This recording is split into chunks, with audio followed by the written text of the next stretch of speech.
Okay. Thank you for the talk. So the next speaker will be Adrien Plazas, and his talk will be on how I squeezed GNOME into your pocket. Thank you. Can you hear me? Okay. So I'm uh, 5 years or more now, ish. Most as the author of the GNOME Games application, which lets you play retro games and things like that. And I really like with GT3, coffee.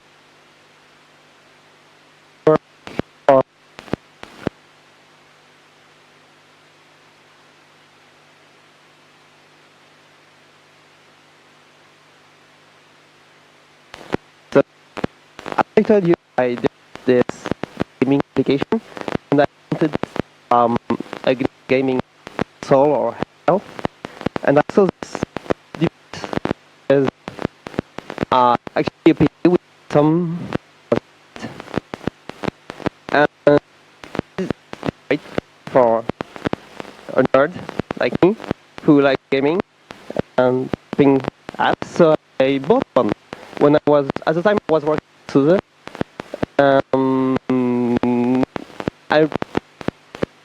was really not working well. I expected it to work at least somewhat fairly well. But I have to talk a lot, hence the fact I should watch verify mispronounce names.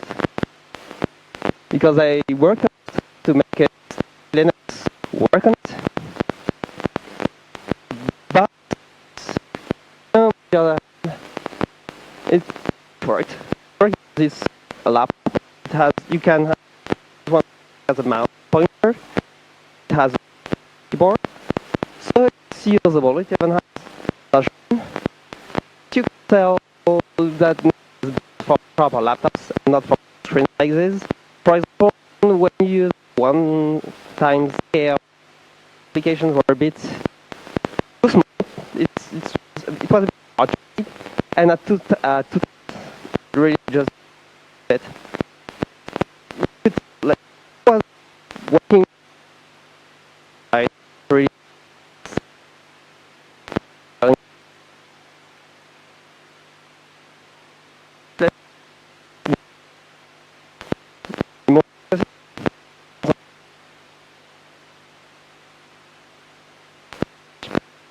wise discussable.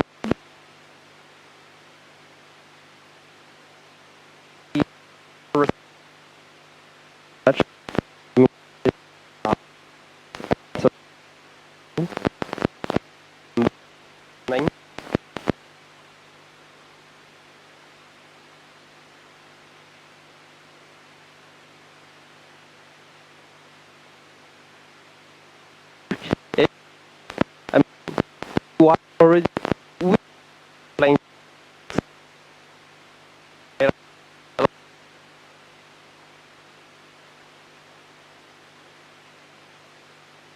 It's like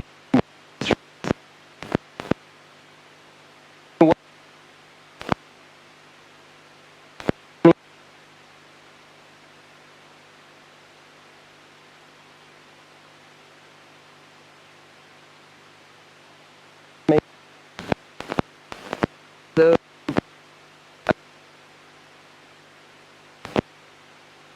2 mile. It up to 2 mile, just like Katie go.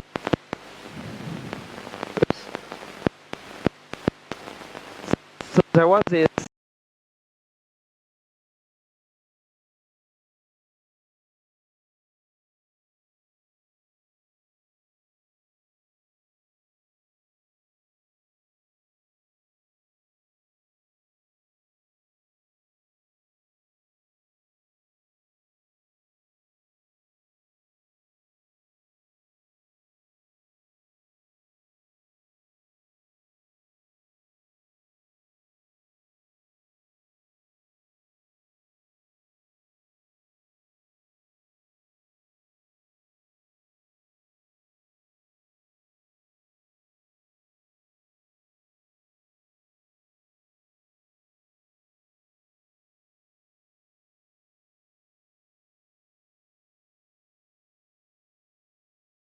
to also into account widgets, as it's kind of what's going to make it come to phones.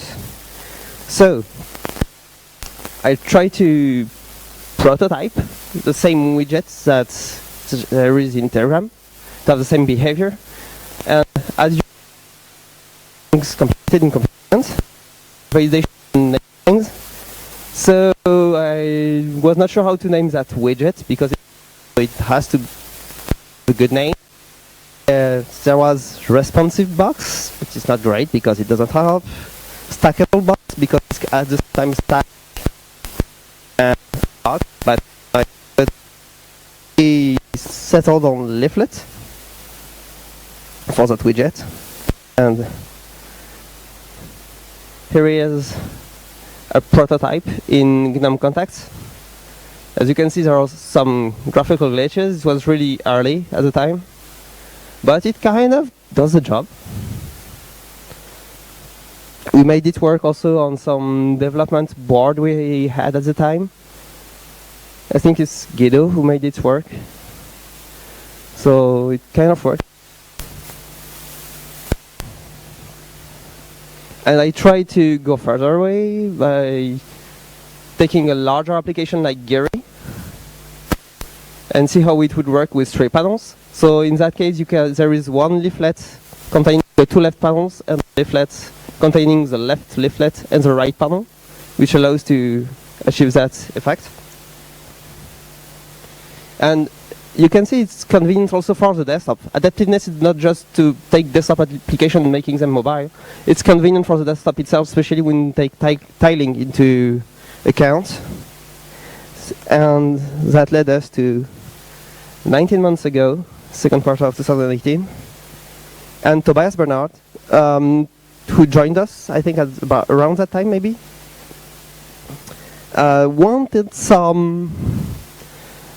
had a problem. We have lots of column-looking lists in GNOME, and the problem is that their size were always hard-coded. So because they can't be too large. If the window is stupidly large, they have to be not too large. The only way was to hard-code a sane size, but that meant that these columns couldn't shrink.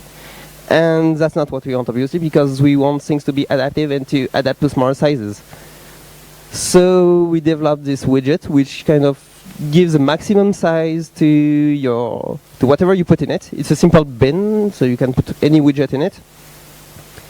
It will give it a maximum size, and it could shrink, be narrower than that. I started porting also GNOME Web. I made it adaptive a bit. As you can see, I don't know if you know what the application is supposed to look like normally. At the time we were moving the application menu inside the windows in GNOME, so it was not one of the early adapters. But we still had some problems with it. For example, the search bar was still too wide, so when you were starting to make a search, the windows started become big again, and it was a bit messy. Here's what it looked like, and you can see the content of the header bar move at the bottom.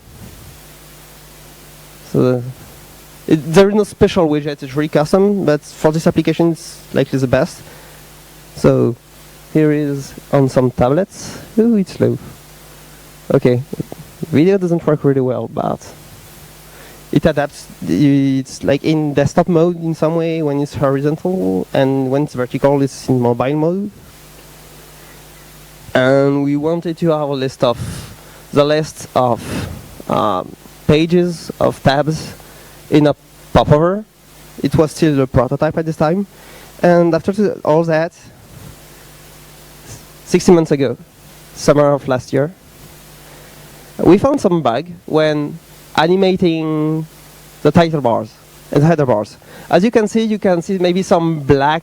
You see like the rounded parts goes in the middle of the header bar when you try to animate it, and that's not what we want. That's a weird bug. And another effect is that, in that case, for example, it was GNOME contacts that I started make adaptive as I showed you.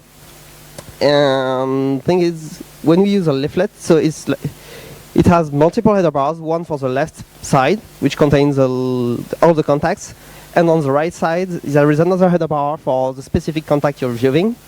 When this leaflet is folded on itself and show only one of the panels, well, it still has siblings, so it's still expected to have straight corners where it has its siblings.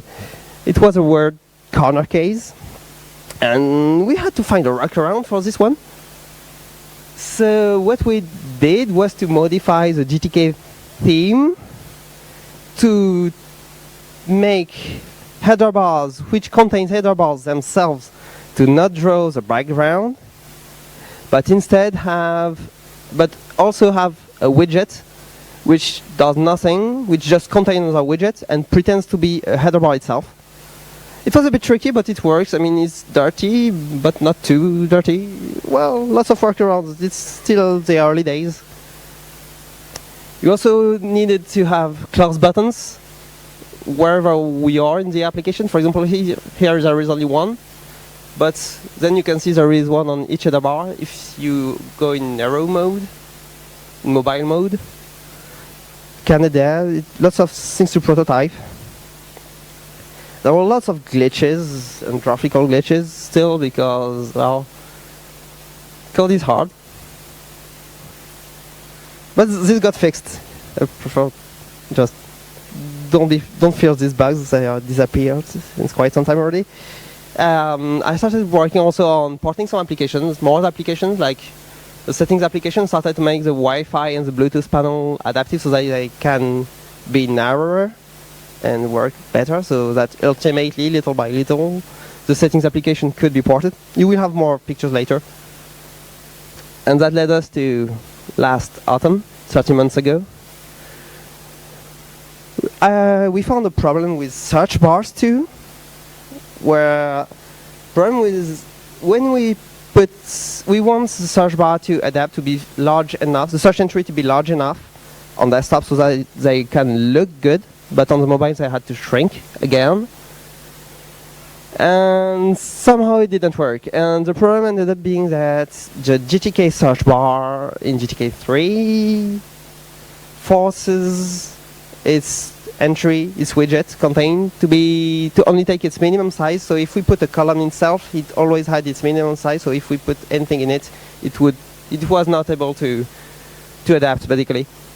So what I did is I've noticed that the issue was fixed in GTK 4, so I kind of backported the GTK 4 version into libhandy and made HDY search bar. So if you're porting your application from GTK 3 to GTK 4, you don't have to care about this. But if you're still using GTK 3 and you want your application to be adaptive, you have to use that. For example, an example of what we were not able to do, you can see the search entry is adapting to the available space. It was a bit tricky at first as well. And another problem we had is we had lots of this pattern is extremely common in GNOME, is list boxes, where we have like just a title on the left and some inputs on the right. Lots of lists of them, like in preferences and things like that. And in almost all applications, it's all custom. Each row is itself a custom implementation, which led to lots of inconsistencies, sometimes even inside the applications themselves, lots of verbosity. So instead, as I had to modify a lot of code for a lot of applications, I didn't want to touch the duplicated code everywhere, so I just created a widget which made things simpler. So it's just making this simpler. It doesn't look like much now, but it's ended up being more useful later. We'll come back to it. I kept supporting more applications, so GNOME clocks. It doesn't look good yet at the time. I mean, it was a year ago. Because we didn't have all the tools we needed to make it look good, but it worked on the phone at least. It was fitting on the phone and usable. A bit more improvement, so we created a new widget, as I told you. This title bar, workaround widget, and the header group to have close buttons work properly. So we started porting some contacts a bit more. And settings, whoops. more panel ported. Just keep working, keep pushing the ball. 10 months ago-ish, Xander Brown submitted an adaptive dialog, which would work as a regular dialog on desktops, but have a close button, no, a back button instead of a close button in its header bar when it was running in a mobile phone, so that you can have a consistent metaphor, so that the dialog would look like a view from the application on mobile, but as a regular dialog on desktops. It's a bit complicated, but basically it helps getting things unified well between desktop and mobile. We added more transitions to Leaflet. I will show some of them later to you. So more ports of settings. Things were a bit slow in that quarter, but well, quarter 2, 7 months ago. We had this new widget designed by Tobias. The goal is to show you specific views of your application, like the main views, to have a widget which is always visible, but is different depending on the size of the window. As you can see, I think the markup is pretty clear. So we ended up implementing that, and more complex widgets like this. Another problem we had is when using this widget, because it's adaptive, we have a centered adaptive widget in a title bar. If we shrink the window, with GTK header bar, it would be pushed aside. As you can see, it's not centered, and then start to become smaller and be maybe moved ultimately at the bottom of the window. It was a bit tricky, so we had to fork GTK header bar to make it forced to center its center widget and not push it aside if it can. It was a bit, lots of workarounds again, but ultimately it works. It makes things look pretty clean.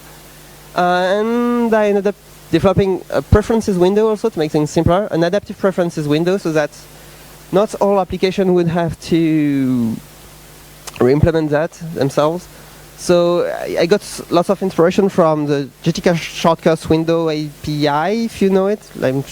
I suppose not a lot of you know it, but I told you about this list row widget I developed. They ended up being really useful because they were abstracting what we tried to do, because they had properties like a title, a subtitle, and they were consistent.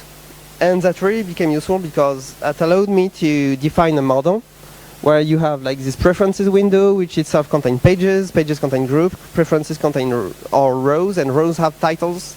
And that model that is consistent allows us to make searchable preferences window. We'll have an example not too far after. And more ports of GNOME clocks. Now we had lots of widgets to make it look good. So that's what I did, and you will see a screenshot later. Ported GNOME initial setup because we want the initial setup to be good on the phone. More parts of GNOME Web. I used the preferences window. We encountered some mobile specific issues. And here is the preferences window I told you about. So what is nice is that what I just did is, it looks like this. As you can see, there is like pages at the top. For example, there are 5 pages. Each page contains a group. For example, there is like fonts, reading mode, and style. And these contain preferences or rows, and they are implemented with that widget I told you. And the fact that they have a we have a well-defined model with a title, etc. What I just did is I just pressed Ctrl F to start searching, and I searched for password, and as you can see, it just allowed to have searchable preferences window. I think it's pretty cool. And the benefit of that is that everything is adaptive. So I didn't show it. I'm stupid for not doing so. But you could shrink it a lot and make it work on mobile. So 4 months ago, we had the inclusion of some gestures with a Paginator.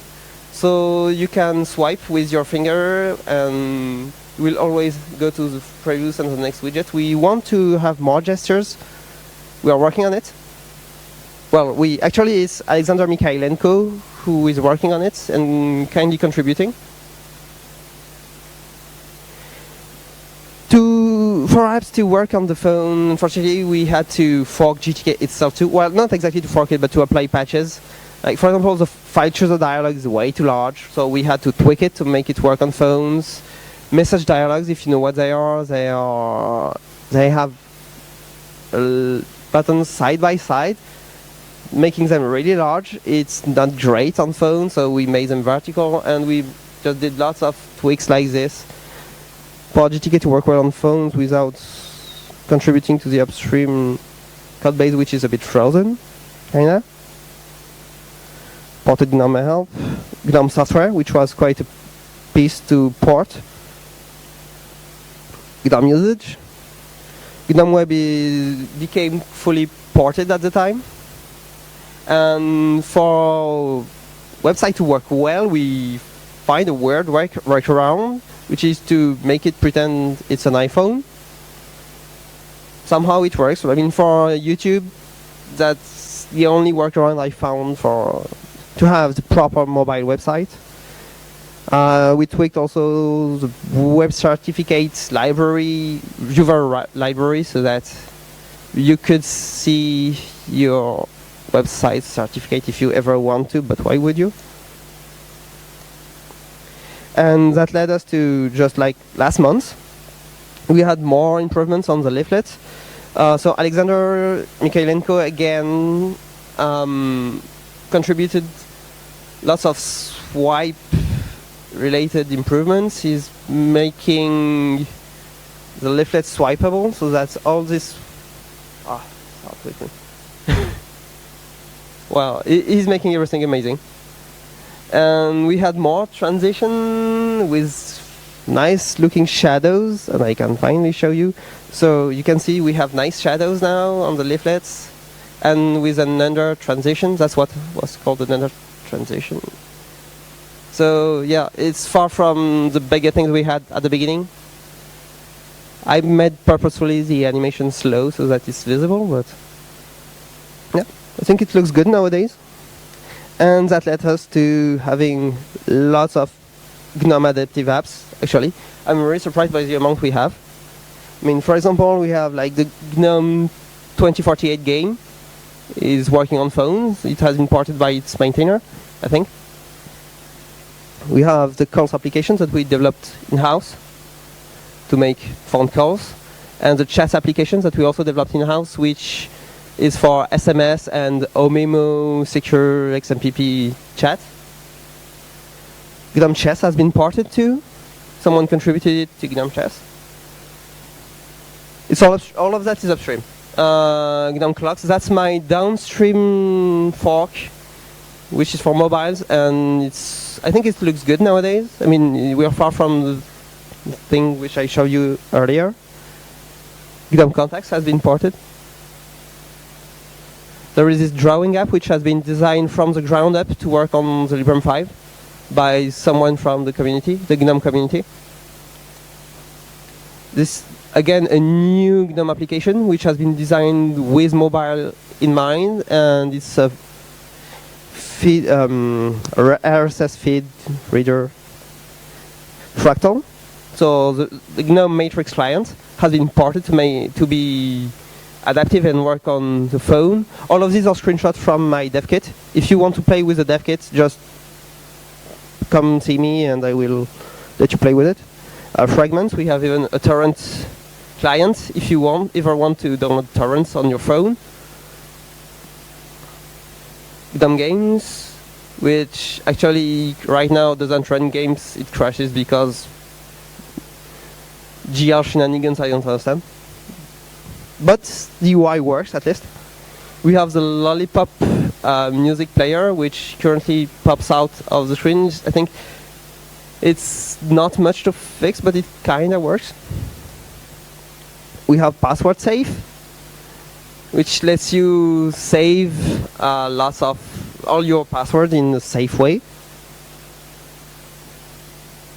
Podcasts. by, where is he? He's not here. Jordan is hiding. Well, a pretty cool podcast reading application. GNOME settings, for example, here is the Wi-Fi panel. The application is, I think, if it's not 100% ported, it's like 95% ported, so on phones, and it's all adaptive and upstream, if I'm not mistaken. There is Shortwave, a nice web radio application, which also works, which has been ported, etc. GNOME software, that's my downstream port. There is Taker, which is like your 15 puzzle game, which has been also, it's upstream. It's in GNOME, so it has been ported by its maintainer.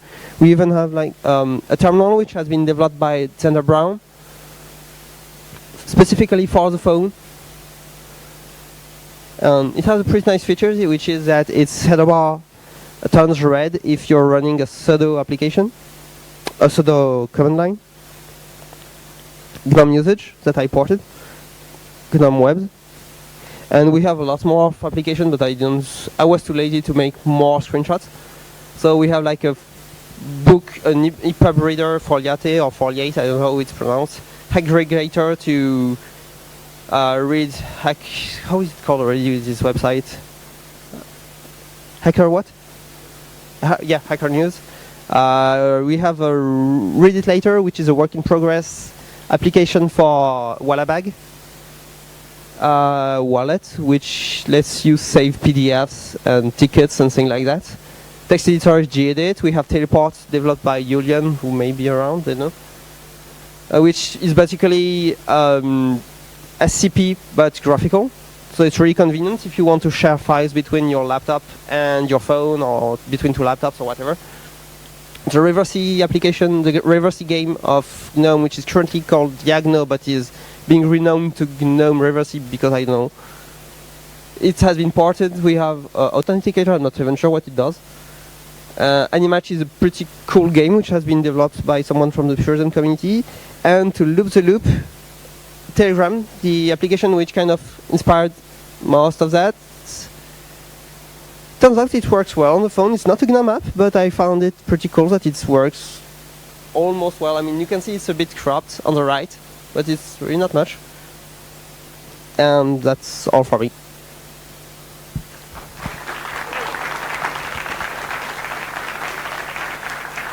So, if you have questions.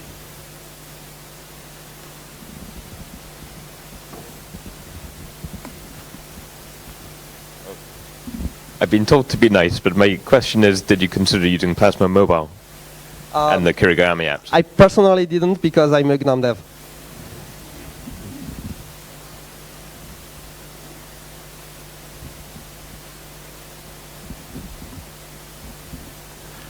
libhandy is super awesome, and we've started using it on elementary a little bit. I just want to know, how much have you talked to GTK developers about getting some of these features into GTK4?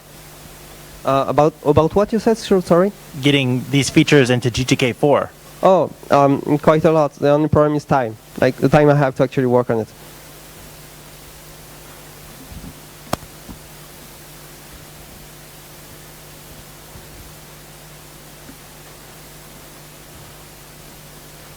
By the way, if anybody wants to help porting all these things to GTK4, please help. Hi, nice work. In the design process, did you guys consider like hiding the header bar or even get rid of it? Because sometimes it can be a really, waste of space. We thought about it, but we didn't think much about it yet. There's something in our back catalog, but not much so far, unfortunately. There are so many things to think about.